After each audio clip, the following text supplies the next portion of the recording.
Assalamu alaikum, and a very warm welcome to this new Arabic language walkthrough series that we're doing on the story of Aladdin, or Alauddin. Obviously, for us living here in the West, this story was made popular among us by the Disney recreation of it, the Aladdin Disney film. But it gives me great pleasure to be doing an Arabic language walkthrough of this whole story as a complement to the Arabic in 60 Steps program. Obviously, the paying students on the program, because they pay, it's managed to sponsor this program so that we can make it entirely free for all of you guys on YouTube. If you'd like to join the community and become one of the Arabic students on the Arabic in 60 Steps program, just go to arabic60steps.com or hit the link in the description below. This walkthrough will be available on YouTube, every single episode will be here, and it will also be available on the Arabic in 60 Steps podcast, which is available on all platforms. So that all of you can follow along, I've included a link to the PDF where you can download this entire ebook, so that you can even read ahead if you want to before each of our lessons every Monday, or so that you can revise other things and even print it out and make notes on it if you wish. The entire book is about 80 pages long, so there's plenty of material, especially if you're a beginner, to build your vocabulary and to learn loads of grammar as well.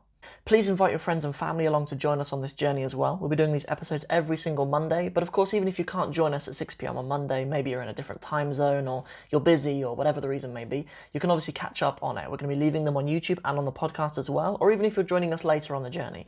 If you're here much further down the line, maybe a month or 2 months later, you can always go back and watch the first one too. And lastly, before we get into the introduction of the actual Arabic text, I just wanted to give you guys some incentive to make sure you're coming back every single week and really upholding that level of consistency that's so important when learning the Arabic language. So I'm going to do a big giveaway. This giveaway is going to be worth about £100, but there's a few requirements that you guys need to do to have a chance of winning. So firstly, what is the prize? So recently, I bought off a very good friend of mine this really beautiful Qur'an Galaxy moon lamp. They're available from aminandyasmin.com. And I really love it. I don't have mine with me now. My son's using it at the moment. But in later episodes, I'll have it on the table so I can show you guys. But they're really, really beautiful. I'll put some pictures or some videos up on the screen now so you can see. They're of a value of about £40 to £45, including delivery. So that'll be part of the giveaway. We'll also give away one of these jumpers, whether you want it in black or white. We can do either for you. Or if you prefer a t-shirt, we can do a t-shirt instead. And we'll also do one of these mugs for you as well. So you can keep up with your coffee and stuff to keep you concentrating whilst learning the Arabic language as well. So little bundle for you guys, little present, will ship worldwide, no problem at all. But so the question arises, what do you need to do to be entered for the chance of winning that? So we don't know exactly how long we're going to carry on these episodes for. As I said, there's about 80 pages in this entire ebook. I'd love for us to do it all, right? But even if we don't, even if we do 10 videos or 15 videos, no problem. But what I'd like you to do is in every single video, I want you to comment on it, something that you learnt in the video.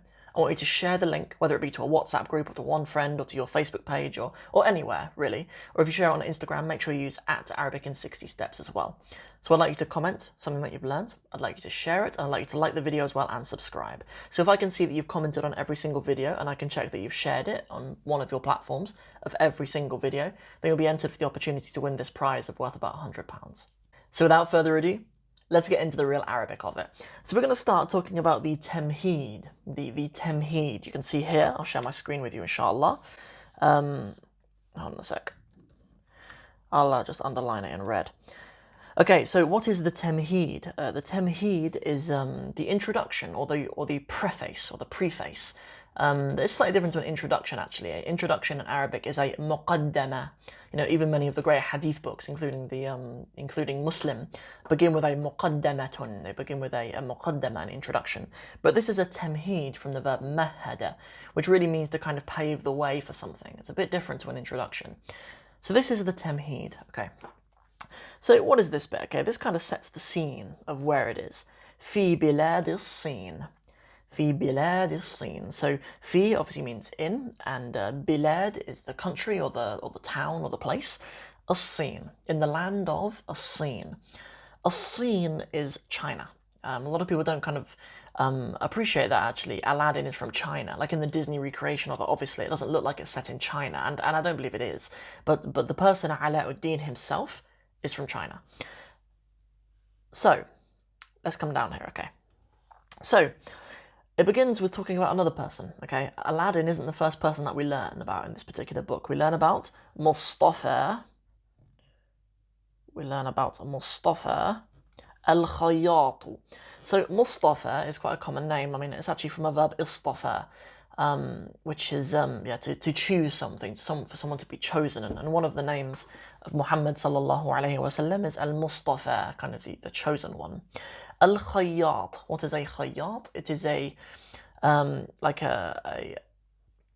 someone who stitches clothes, basically. A khayt is like a thread of something. So I'm not sure what exactly term we would use it in English. Seam. In English, we have the term seamstress, but that's a feminine word, obviously. But that's what he does. Okay, so that's his job. So let's have a little read. Okay, I'll highlight here the bit that we're going to do first together. So, أتعرفون بلاد الصين أيها الأطفال والأعزاء? So, أتعرفون. This at the beginning is a question, right? This is called alif al-istifham. This is the alif of istifham. So you like the writer could have put hel at the beginning as well. Hel and mean a very similar thing. There's a slight nuance, but we don't need to go into that right now. But it's asking a question. تعرفون. So the verb عرف يعرف means to know something. So do you know, obviously in the plural form, بلاد الصين, so the land of China. Do you know the land of China? أيها الأطفال. So أيها is similar to just yeah, but it's a little bit more endearing. Often in the Qur'an, Allah says أيها النبي, يا أيها النبي. As if to say, oh prophet. But in this case it's saying, do you know about the land of China? Oh, al-atfalu. The atfal are the children, the singular of which is طفل, and al-a'za'u. And the term aziz means dear. You use it at the beginning of writing letters and stuff as well. You say azizis, someone else, so whatever their name is at the beginning of writing a letter. But al-a'za'u is kind of saying, dear children. Do you know the land of China, dear children? Let's move on a little bit more, inshallah. The reason I'm not using my pen tablet so much right now is because it seems to be really slow, but it doesn't hurt us right now. We'll read on anyway, just with highlighting, inshallah. Let's have a look. Yeah, it seems really slow, but anyway. لعلكم. لعل is one of these sisters of inna. You'll learn about those in step 12, I believe, if you're on the Arabic 60 Steps program. لعلكم. Perhaps you, or maybe you, سمعتم باسمها وما أظنكم قد سافرتم إليها مرة واحدة في حياتكم فهي بلد بعيدة جدا. So لعلكم سمعتم. Maybe you have heard. باسمها. Maybe you have heard of its name. Maybe you've heard the name of it. Or the name of her, right? Why her? Because it's talking about the beled. Right? And beled, as we see, is feminine. So, maybe you have heard of its name. A mistake that quite often students make, and even I make as well, with the word ism, is that students pronounce it as if it has a hamzat qata'a on it, but it doesn't. It has a hamzat wasl. It's not bi'ismiha, it's bismiha. So perhaps you have heard of bismiha, perhaps you have heard of its name. وَمَا أَظُنُّكُمْ. And yes, and I أظن, the verb ظن يظن means to think something, but it usually ends up it's just kind of you supposing something rather than thinking something. You can think something like you believe something and it's true, but ظن isn't necessarily the case. I mean, the term ظن in itself can mean kind of suspicion about something. وَمَا أَظُنُّكُمْ. And I do not suppose you قَدْ سَافَرْتُمْ إِلَيْهَا. That you have travelled to it مرة واحدة. That you have even travelled to it one مرة, even one time. في حياتكم. In your lives. Yeah, I don't suppose that you have travelled to it in your lives. فهي بلد بعيدة جدا. As it is a بلد بعيدة, as it is a faraway بلد جدا. Not just a little bit بعيدة, it's very بعيدة. It is a very بعيدة بلد. It's a very faraway بلد. Very nice. وأنا أحب أن أقص عليكم شيئا مما حدث في تلكم بلاد البعيدة. وأنا أحب, and I love, or I like to, أن أقص, to narrate to you or tell to you. I mean, أقص is specifically a verb about telling stories. It is used in the beginning of Surah Yusuf in the Qur'an with نحن نقص عليك أحسن القصص. When Allah says, indeed we narrate to you the best of stories. But in this case, I love that I tell you. It's usually أقص على. It's usually to tell stories upon somebody. So أنا أحب أن أقص has to be أقص because of أن, right? I love to tell stories upon you. I love to narrate upon you شيئا, a thing. مما حدث. So from what مما, from what حدث. What happened, what occurred. في تلكم البلاد. In تلك البلاد, I mean, it could be تلك البلاد, it could be تلكم. Even often Allah uses the term with ذلك and tilka uses kum on the end of ka. There probably is a significance in that, obviously, with just the pronouns ka meaning you and kum meaning you plural. But yeah, Allah says, I believe it's in Surah Al-Baqarah, maybe ayah 50 or 48 or something. وَذَلِكُمْ بَلَاءٌ مِّن رَبِّكُمْ عَظِيمٌ. And that is like a great trial. مِّن رَبِّكُمْ عَظِيمٌ. From your great Lord. Anyway, so tilkum for these purposes essentially means the same as tilka. في تلكم البلاد البعيدة. In this بلاد بعيدة, this this faraway town. For those of you right at the beginning of the Arabic in 60 Steps program, maybe go to your book, and if you're on step 1, obviously in all of the steps, at the end of every 5 steps rather, I always include these journal pages for you to write like extra phrases to demonstrate and stuff. So a good example of a phrase is البلاد البعيدة. It's a good example because if we were to just highlight that for a second, those of you on that, okay, let's have a look at this. To make a phrase like this in Arabic, we need agreement in 4 things that we obviously discuss in that lesson. We need agreement in definiteness. Are these things both definite? They are. They both have el at the beginning, and more importantly for a definite word rather, is that there's only one haraka at the end. So they agree in definiteness. Do they agree in number? Na'am, it's just one bilad and one ba'ida, so they do agree in number. Do they agree in case? Yes, they do. It's al-biladi, majroor, or I case, and al-biladati and al-ba'idati rather. They agree in case. And do they agree in gender? They do indeed. Because al-bilad is feminine and al-ba'ida is feminine. So that's a little example you can write down in your journal space in your workbooks if you wish. Let us continue, inshallah. Okay, I'll highlight this bit for you. لقد عاش في أحد بلاد الصين النائية يعني البعيدة, when often the author in this case puts brackets around words when they kind of provides a synonym for something. So so الخياط نشيط خياط نشيط اسمه مصطفى. So لقد عاش. So certainly عاش, certainly lived an individual, right? This verb عاش means to live somewhere. I mean, well, often people use the verb sakana, and both of them do essentially mean the same thing. For these purposes they do mean the same thing. There's slight nuance, obviously, just from the roots. Like there's other connotations that come from the verb sakana and from عاش, but for here it just means that he lived. في أحد بلاد الصين. So lived in one of the towns of الصين. Okay, he lived in one of the towns of الصين النائية البعيدة, so like a faraway town in China. خياط نشيط. So why is this خياط نشيط? Why is it مرفوع? Why does it have dhamma as well? It's because this is actually the fa'il, the subject, or the one doing the عاشة, right? Subjects of a verb are مرفوع. So خياط نشيط, a hard-working خياط. And his name and his ism is Mustafa. Very nice. وقد نسيت اسم البلد الذي عاش فيه ذلكم الخياط. وقد نسيت, so قد نسيت rather. I have forgotten. The verb nasiya, yansa, nasitu means to forget something. There's even some grammarians who argue that the word insan, meaning humans, comes from the same verb because we are kind of inherently forgetful of Allah subhanahu wa ta'ala. That's not the only argument, by the way. There's a compelling other argument, but I just thought I'd share that with you so you understand a little bit of some of the conversations that go on among the grammarians. So anyway, so I forget the name of this beled. I forget the name of the beled, الذي عاش فيه, which he lives in it, right?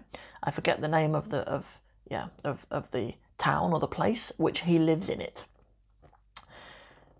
Good. I feel like that's a typo. فيها, the fatha on there, I feel like that's a typo. It should be فيه, but no problem. There's no biggie really. ذلكم الخياط. So in this case, the writer uses ذلكم here the same way as he used tilkum up here as well. So it's the case. It's tilka being replaced with tilkum up here, and ذلك being replaced with ذلكم down here too. Very good. Okay, and in this next bit, let's walk through it. Let's walk through this little next bit, sort of word for word, and we can kind of pick it apart. So, لأن البلد الصيني. Okay, so لأن, because بلاد الصين, because the land of China, كثيرة جدا. So, okay, so what have we got? So we've got the writer saying, I have forgotten which town. I've forgotten the name of the place where he lived. Okay, I've forgotten the name of the place where he lived. لأن, okay, because بلاد الصين, because China, كثيرة is a lot, جدا is a very a lot, right? Okay, so it's almost definitely a typo in my opinion, right? Unless I've had a big blunder and I've just overlooked something clear in the Arabic grammar, which I beg that any of you guys can correct me on it, put it in the descriptions, but put it in the comment section below. But you don't say because China is a lot, is a very a lot, right? If it says kabira, that is why you could forget the name. If China is very big, and i.e. there's lots, that is a reason why you could forget. If it actually meant لأن بلاد الصين كبيرة جدا, because China is very big. The land of China is very big, right? Or the author may have meant لأن لبلاد الصين, because for the land of China كثيرة جدا. Because the land of China has many, right? It could be saying that the land of China has many towns, so he's forgotten the name, or because China is very big, he's forgotten the name. But either way, the grammar doesn't seem to line up here, so it may be a typo, but that happens, especially in Arabic. I don't think I've ever seen an Arabic program with no typos in it, unfortunately. Anyways, let us continue. وَمَمَالِكَهَا. So, mamalik is the plural of mamlaka, which means a kingdom. But there are many mamlakas. There's many kingdoms. مَمَالِكَهَا وَاسِعَةً, and its kingdoms are wasi'a. Its kingdoms are vast. فَصِيحَةُ أَرْجَاءِ, and spacious areas. Fasiha, particularly, that means spacious, and then al-arja, and then puts in brackets afterwards, and nawahi gives us the impression that it means areas. So it has vast kingdoms and spacious lands or spacious areas. When I first read that, I did wonder if the word an-nawahi was a typo for the word al-dawahi, because a mamlaka or a Medina, a kingdom or a city, they also have a dawahi. Dawahi are like suburbs of it. So I thought maybe even the suburbs were fasiha, or even spacious. Al-dawahi. For those of you sitting the GCSE Arabic, al-dawahi is a good word to remember. It shows that you kind of have a bit of nuance in your language when you're talking about cities and stuff. So yeah, al-dawahi, but in this case it's an-nawahi, the areas. وَقَدْ عَاشَ مُصْطَفَى الْخَيَّاطُ. So, or actually, I mean, al-khayyat is a profession of somebody, but it's conceivable that it is his name. At the moment it is anyway, but it fits into the story because of what we're about to read anyway. But yeah, okay, so وَقَدْ عَاشَ مُصْطَفَى, so Mustafa lived في بلده فقيرا. So he lived in his town, فقيرا. He lived in his town in a poor way. He عاش فقيرا. This is why it has fathas on it, right? It's the way in which he's doing the عاش, right? عاش مصطفى الخياط في بلده فقيرا. He lived in his town as a faqir, as a poor person. In the Arabic in 60 Steps program, and generally in like your studies and stuff, you'll probably come across two most common words for poor. One of them being faqir, and the other one being miskeen.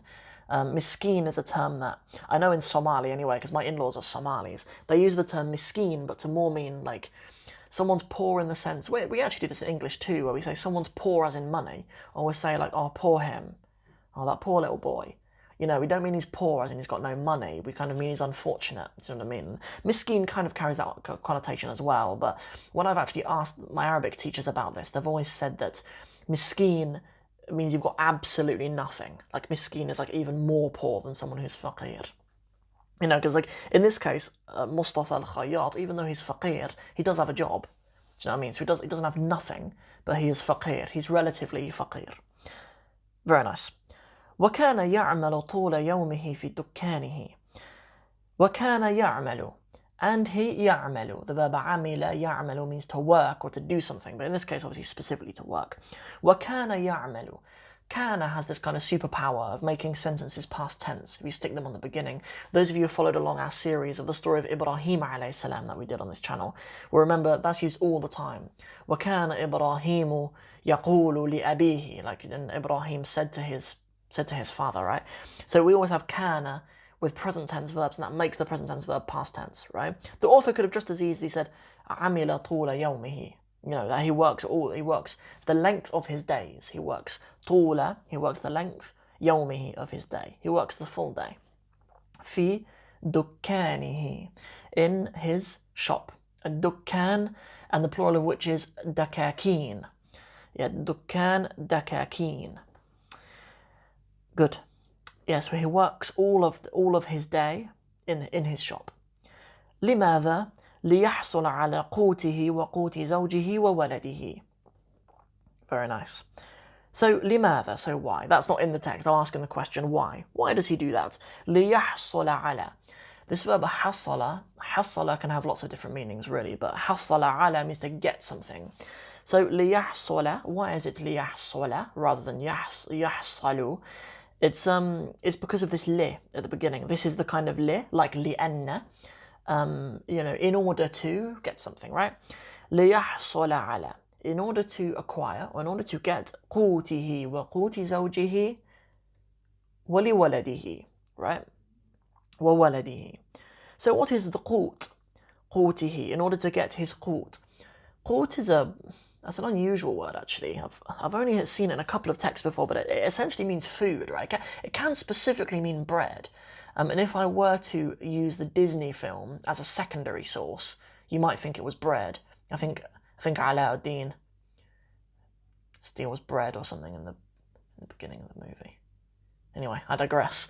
But yeah, قوت, in this case, let's just say it means food. Okay, it makes sense in the context to mean that. So to get his food, وقوت زوجه, and the food of his wife, وولده, and his son. ولم يستطع. A very nice little example if you want to use your journaling space in the Arabic in 60 Steps workbook as well. But after step 15, you can make a note of that as well, because that's an example of using a fi'l majzoom because of lam. We learned about that in step 11. So وَلَمْ يَسْتَطِعْ.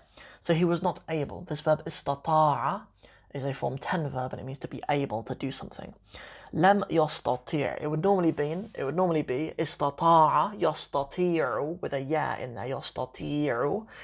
But in this case, it is you do jazm to it, you squeeze it, so you make it shorter. لم يستطيع. That ya gets kind of shortened to a kasra. لم يستطيع, and he was not able. Good. لماذا? Why? That's me asking the question again of the text. I'm sort of having a conversation with it, engaging with it. لفقره. So the term فقر means poverty. So لفقره. So he could not for his poverty. He could not because of his poverty. الشديد. لفقره الشديد. For his severe poverty.